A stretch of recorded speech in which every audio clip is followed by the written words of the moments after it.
Hey everyone, welcome back to the RI Marketing Secrets Podcast. Today on the show we have Saurabh Shah. Saurabh, for those listening to the show, do you mind just walking them through what made you decide to go out and co-found Instalend? Yeah. Hi, Trevor. Thanks for having me. And hello to your audience. So at Instalend, we are a private lender. We make loans for real estate investment properties. So individuals like you and I who want to invest in real estate, we need access to financing to go and make those purchases, to fix them up, or to just hold on to these. And that's where we step in. Uh, what inspired us to co-found Instaland was we started off as an investor ourselves, where we were buying and fixing up investment properties, residential investments, so typically single family homes, 2 units, 3 units, or a 4 unit. And to buy those properties, we needed capital, so we would usually go to a bank or look for a local hard money lender. But the banks were too slow, hard money lenders were too expensive. And I come from a Wall Street background, so I felt like there was a gap that I could address, which was a more stable institutional color of capital, not as expensive as hard money, and definitely quicker and faster as compared to banks. That's how we co-founded Instalent to solve for this problem, to enable investors to get access to financing and close on investment properties ASAP. And from a process standpoint, what does that look like? Is it someone going out there and, say they're finding a deal, maybe they're finding a fix and flip, it's a property, whatever the ARV might be. Let's say it's 100,000 and they know they put 50K in, they can make 200K or they sell it for 200K. Is there a certain minimum, I guess, is there a certain minimum that you're looking for when someone comes to work with you, or how does the process work when it comes to vetting the deal? Because I'm assuming, like, if I go out in my local neighborhood and say, "Hey, I think this deal can make some money. Let me go get some money to flip it." I'm assuming that there's more of a vetting process than that, but just curious how the whole process works. Sure, that's a great question. So we are an asset-based lender. What that means is we don't qualify the investor's income for the purchase, rehab, or a refinance. So we will never ask you for tax returns, pay stubs, W-2s, none of that.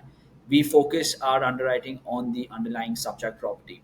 So the only way we do that is by ordering an appraisal report, which tells us everything we need to know: what is the as-is value, if there's a rehab budget, how much would be the ARV, the comps, and things that we need to know, all the good stuff, right? That's the one key document we need. And where these loans that we give to you, they are structured as a business purpose loan. So they go out to your business entity like an LLC or a corp. So it's not in your individual name. So it doesn't affect your credit. It doesn't, tap into your utilization. It completely keeps you, free from the additional loans that we made you in terms of a utilization perspective. And it doesn't limit us in terms of any exposure. So you could be doing one loan with us, or you could be doing 10 loans or 100 loans. There is no cap. So the process is straightforward. The underwriting is on the property, not on you as an individual. We do look at credit and background for you just to make sure, hey, this kind of meets our basic requirement. You have been making payments on time with your previous lenders or your open mortgages, stuff like that. So just somewhat of a preview on what your credit pattern is. But outside of that, it's pretty simple. You send us a contract if you have a property under contract that you're going to fix up. You send us a rehab budget. We get the appraiser out there. The report comes back in 5 days. We need 2 days to finish underwriting, and we get to closing on the 10th day. And when it comes to funding the deals themselves, is it something where you fund 90% of the deal, 100% of the deal plus rehab costs? How does that look like from an investor perspective? Great. So funding is based on your experience. So if you are an experienced investor, and by definition, what I mean as an experienced investor is someone who's done 5 deals in the last 5 years, and those could be fix and flips, fix to rent, buy and hold, anything that qualifies you as some sort of exposure to real estate investments is what we count as experience. So if you've done 5 deals or more in the last 5 years, we'll give you 90% of purchase and cover 100% of rehab. Also, our loan minimum is only 50,000. So that's a wide range of spectrum, going from 50,000 minimum to 5 million maximum, where you can work across states. If you're a first-time investor, we'll probably finance 70 to 75% of your purchase and always cover 100% of rehab. And if you're in between that first deal to 5 deals, we'll be anywhere from 80 to 85% of your purchase and always cover 100% of your rehab on the fix and flips. On the second product we offer is long-term mortgages, which is also popularly known as DSCR, or 30-year rental loans. We have no experience requirement there. So we'll finance up to 80% of the purchase price on a property that doesn't need rehab, is ready to be rented, and you're just going to buy it to hold. And we'll finance 75% of the property value on a property where you're just looking to cash out. Yeah, I think that that's super helpful for audience listening. And let's say someone is listening, they're like, "Hey, I want to go check out Instalend." Are you able to lend out in all 50 states, or is there certain states that you guys don't lend out into? So we're not currently lending in the Dakotas, Mhm. but outside of that, we should be able to make you a loan everywhere else. Yeah, perfect. That's good to hear. Just want to make sure any of our listeners out there in the Dakotas, they don't get their, maybe someday, but hopefully they don't get their hopes up. But no, that sounds great. And curious from a protection standpoint, when it comes to protecting yourself and your company, when someone is going out there and using you guys for funding, just from a company perspective, are you going through and making sure you have first lien position? How do you just cover your end just in case someone, they go out and they buy the property and they own, not to say someone would, but you give them a loan for 50K, then they go run away with it. Again, not to say that that would happen, but just how do you protect yourselves on your end? Sure. So because we're giving you max leverage, right? We are probably financing 90% of purchase, 100% of your rehab. You're putting only 10% down. That's some sort of skin in the game, but that's definitely less than what we are putting in. Mhm. So from a protection point of view, the security that we have is we put a lien on the property, and we are the first and only lien holders. So if tomorrow there is a scenario of a potential default, our recourse is the underlying subject property.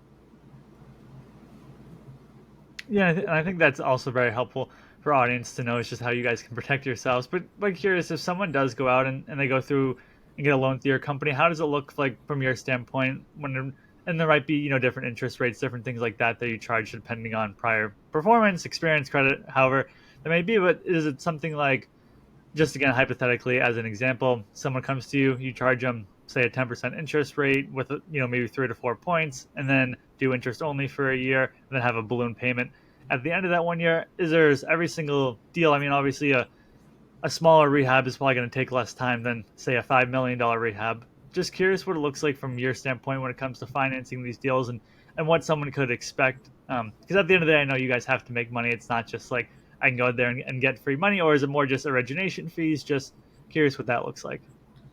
Again, good question. So let me just break this up as two different products: the short term and the long term.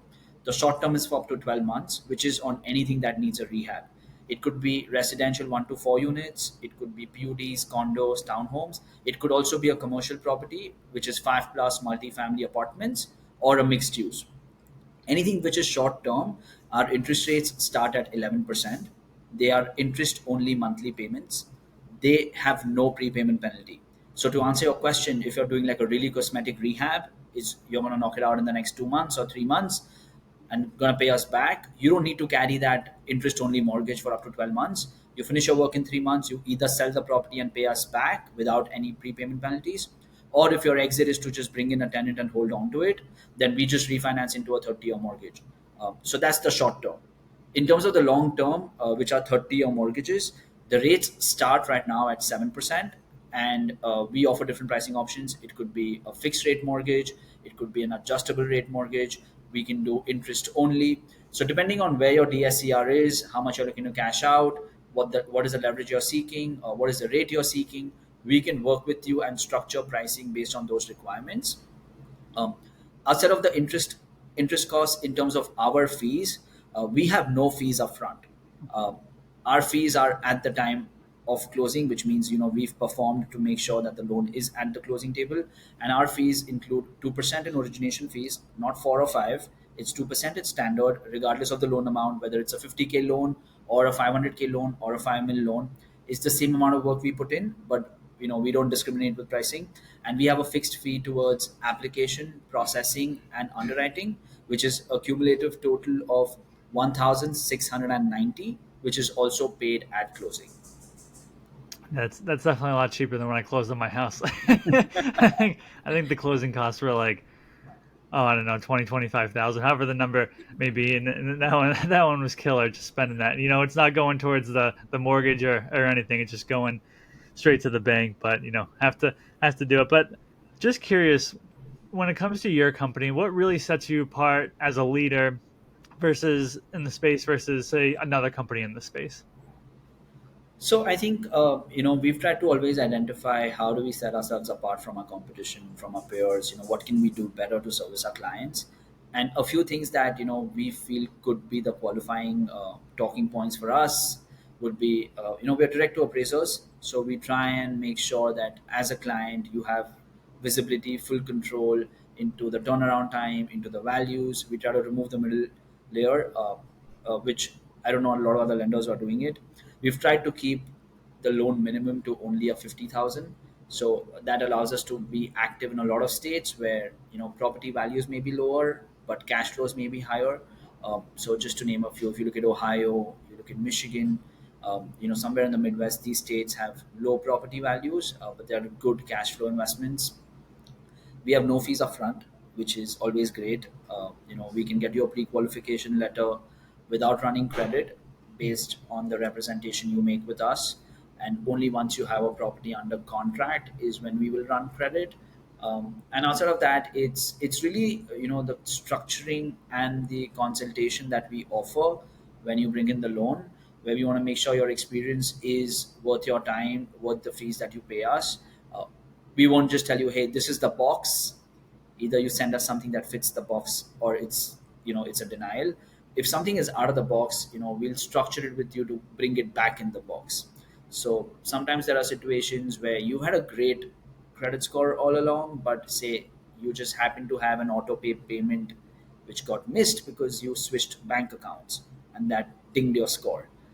If you have a situation like that, I'm going to tell you, hey, listen, we'll work it out, right? We'll probably just compensate that with some sort of an interest reserve, which is going to service your loan.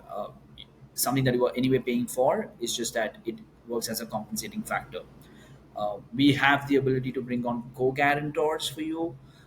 Say if you're a first-time investor, you want maximum leverage, we'll tell you, hey, listen, we have a match program where we can bring you on with one of our investors who's we funded before, has round tripped with us, has paid us back, so there's a good track record. And if you want to partner with that individual, we'll max out the loan amount because that's what you're seeking. So a bunch of different options that we offer in terms of programs, in terms of service, in terms of minimum loans, in terms of being direct to appraisers, um, that I would say would help us put a step forward as compared to where the peers are. Yeah, and I would definitely agree with that. I think the nice aspect of it, it just sounds so much more reasonable to work with you and your company than some of these larger companies that are out there that I can think of that are just like a nightmare to work with. I always like working with, I don't want to say smaller companies, but more, I would say reasonable companies, and one where I know I can pick up the phone and someone's going to answer, and I'm not going to be on hold for 3 4 hours just trying to get through, just to ask a simple question. So I really like that aspect about your company. But why did you choose this particular niche to build your company around? I know you mentioned your prior experience. Was it just you saw fault points within like the industry? Just curious again why you chose this particular niche. I mean, this space, this niche really, stood out for us for two particular reasons. One is, of course, there is a genuine supply issue with housing, and somewhere we wanted to make an effort to help resolve that. So if you talk to any investor, any contractor, any builder, what stops them from putting out more houses on the market is, hey, listen, I need access to capital to go and do the work, to buy my material, to buy a piece of land, start building. So being in that space where we make access to capital pretty easy and convenient is one way to solve for that. And the second thing we noticed was, we also make a net positive community impact when you're helping gentrify neighborhoods. So, except for the Dakotas, were everywhere. So, if you're talking about certain neighborhoods, which today most lenders are shying away from for certain reasons, we're still moving forward there. So, the ability to make a net positive community impact and the ability to solve for housing is something that we felt we were well positioned to solve for. And at the end of the day, it made a difference. It was not just about the bottom line on the numbers, but it was actually driving some sort of change and difference. So that's really what inspired us to do this and helps us continue to do this on an everyday basis.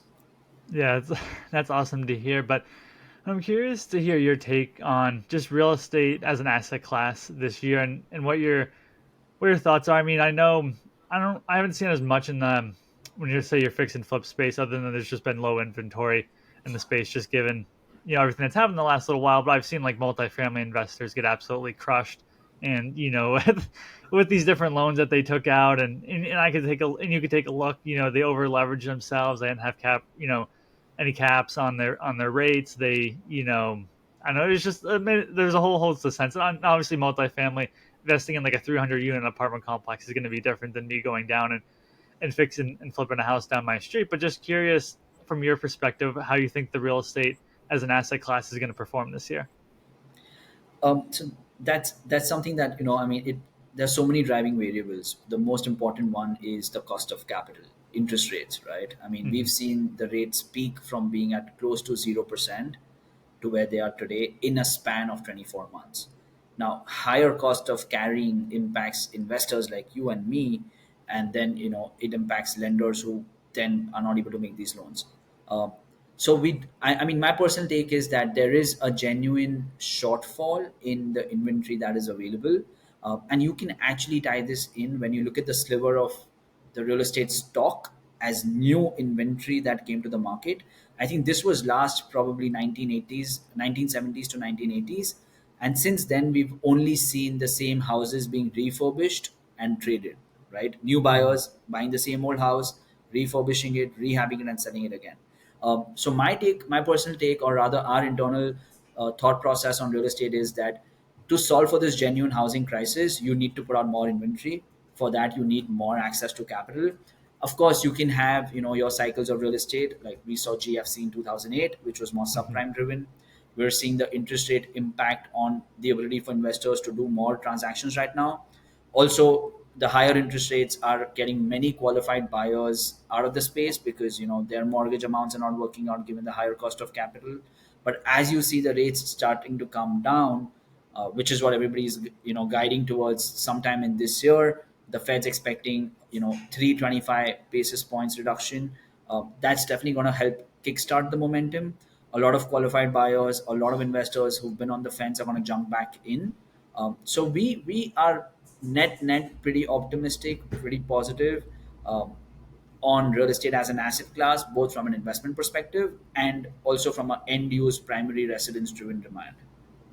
Yeah, I think that's a great explanation. I think just looking over I think no one really could have expected the pandemic and then the interest rates being cut so pretty quickly and then just skyrocketing as Yeah. quick as they did. It was definitely an unprecedented time. But so, Rob, I just want to say it's been a pleasure speaking with you today. And if someone is listening in our audience and they do want to work with your company, where should they go? Where can they learn more about you?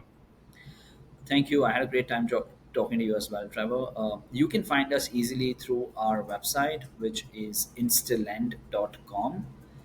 There's a section to contact us from there. You can drop in an application right from apply for a loan. You can also request a pre-approval, which says request pre-approval right there. And we typically get back within 2 hours on any queries that come through. So somebody wants to reach out, we'll be sure to get back immediately through the portal. Awesome. I'll make sure to include that in the show notes of today's episode. And again, thank you so much for coming on to the podcast today. Thank you, Trevor. It's been a pleasure.